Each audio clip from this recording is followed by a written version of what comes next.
জনাইলৈ আহি ভাল লাগিছে, বহুত ভাল লাগিছে আৰু মানুহখিনি যথেষ্ট মৰমীয়াল হয়, সহজ সৰল আৰু আহিছে ভালেখিনি মানুহ আহিছে।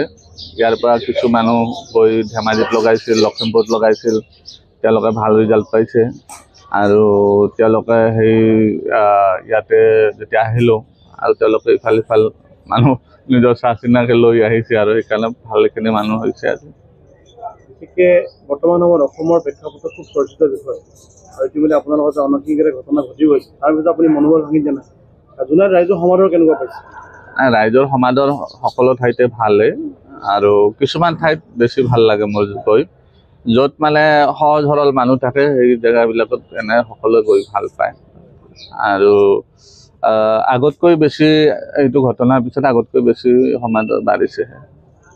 যিসকল লোকে আপোনাৰ দৰৱ ব্যৱহাৰ কৰিছে তেখেতসকলৰ ফলাফল কেনেকৈ পাইছে আপুনি বৰ্তমানলৈকে?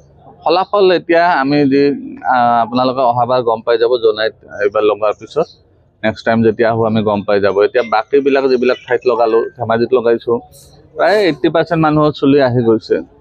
অন্যান্য প্ৰান্তত কৰিছে? ধেমাজিত আগৰ মাহত কৰিছিলোঁ আৰু যোৱাকালি এটা কৰিলোঁ।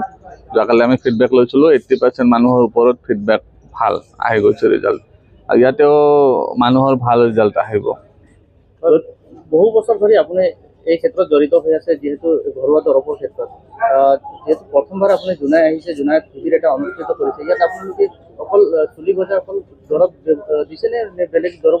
নহয় নহয়, চুলি গজা ইয়াতে চুলি যোৱাৰো বহুত কাৰণ থাকেতো, সেইবিলাক কাৰণ আমি বিশ্লেষণ কৰি, কিছুমানৰ লিভাৰ প্ৰব্লেম থাকে, কিছুমানৰ পাইলছৰ প্ৰব্লেম থাকে, কিছুমানৰ বেলেগ বেলেগ প্ৰব্লেম থাকে, সেইবিলাকো কৈ দিয়া হয়।